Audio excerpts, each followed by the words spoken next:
And here they have this breakfast cereal. It's called cuadritos. Huh? It's crisp. Crisp and clean. Cuadrito kirtan. So welcome everybody to our Darshan. Oh, I'm in one of those moods again. What am I going to talk about? Well, let's see. Luckily, I prepared something, so I don't have to think. Otherwise, I'd just sit here and grin at you. Okay. Nectar of devotion. Nectar of instruction. I'm really not. Why should I can't even read straight. This is a very important little book. It's only a few shlokas long, but it has the whole spread, the whole range of devotional service in it. Let's see, how long is it actually? 11 shlokas.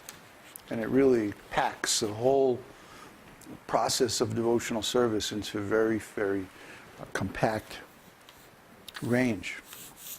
So I'm going to read text 4. Dadāti pratigṛhṇāti guhyam ākhyāti pṛcchati bhuṅkte bhojayate caiva ṣaḍ-vidhaṁ prīti-lakṣaṇam. Translation: offering gifts in charity, accepting charitable gifts, revealing one's mind in confidence, inquiring confidentially, accepting prasāda and offering prasāda are the 6 symptoms of love shared by one devotee and another. So these are symptoms of devotional love. Sometimes people ask, well, you know, you're supposed to love Krishna and all that, but what about loving the devotees? How do we love the devotees? Well, this is how. The devotees are always exchanging gifts. Sometimes we give the gift of knowledge. Sometimes we give the gift of shelter. Sometimes we give the gift of correction. Sometimes we give a boot out the door, you know, to the appropriate persons. And these are gifts, these are mercy. These are different forms of exchanges, loving exchanges actually. Sometimes people give food and fruits and flowers. Sometimes people give Lakshmi, money. Sometimes they give their time, they give their attention. I mean, certainly one of the greatest gifts that anyone can give is their attention. Just giving their attention to a teaching is a very wonderful gift. Krishna appreciates this. And the devotees appreciate too. When we feel that people are paying attention to our talks and discussions, then we feel like, oh, this is all worthwhile. If people weren't paying attention, it would be like, why should we do this? But because they're paying nice attention,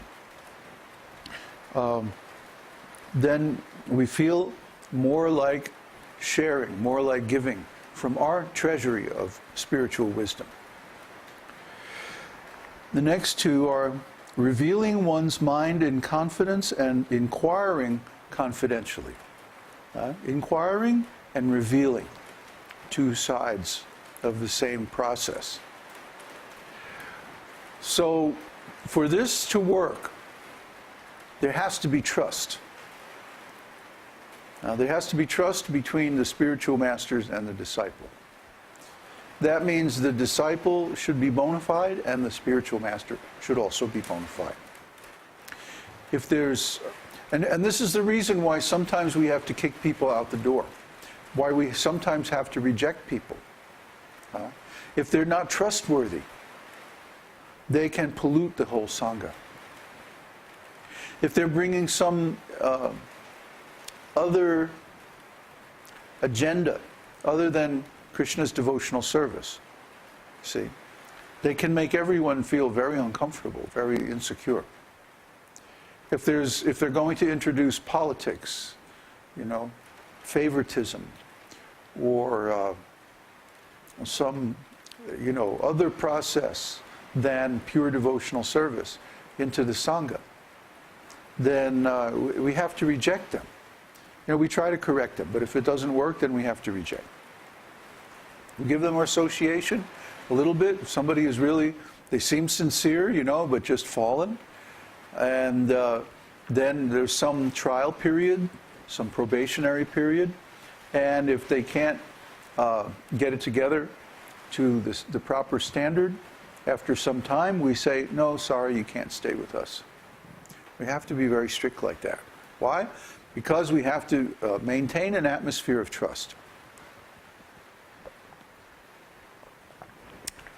An atmosphere where people feel that their confidential talks and revelations will not be misused. See?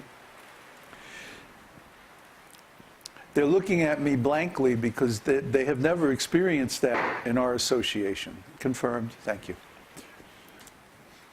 I've been very careful to protect them from that.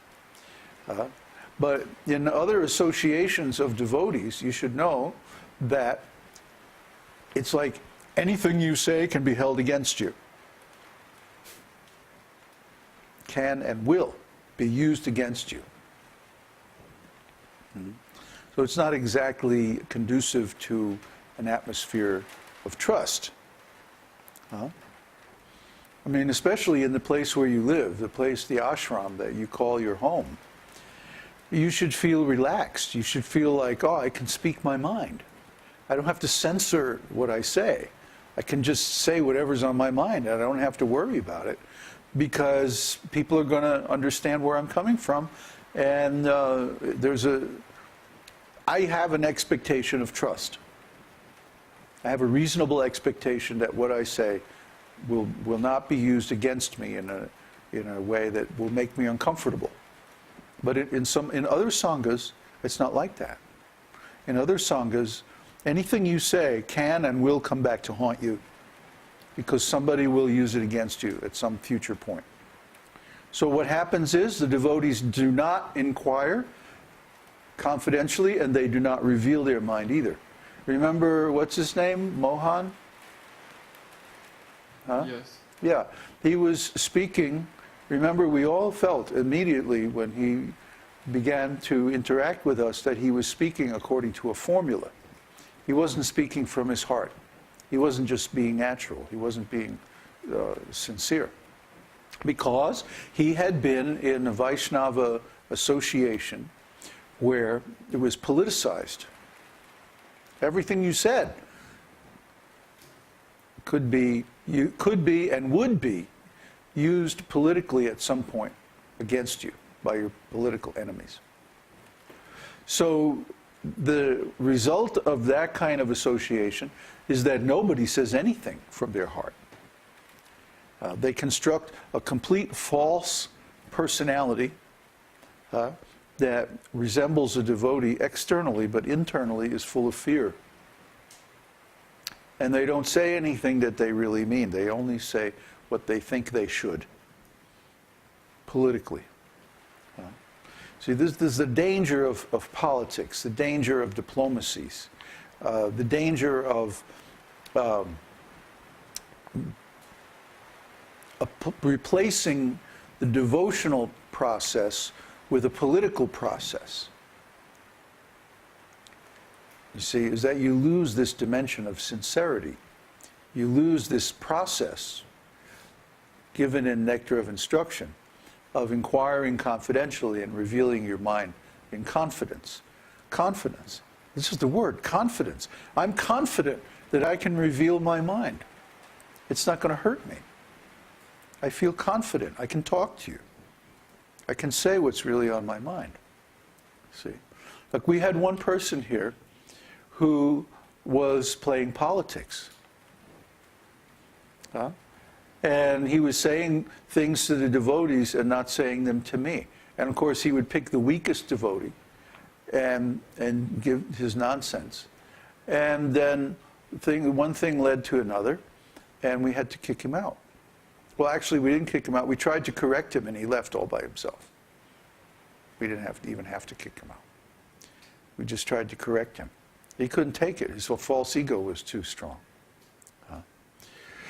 So we find that if we keep our association free from these elements of politics and diplomacy, and we don't politicize our relationships, we keep our relationships pure and spiritual, devotional, then nobody develops the communication problems where they feel like they can't speak what's on their mind, where they feel they can't open up and share and ask if they need some help, or if they misunderstand something, or if they have a personal problem,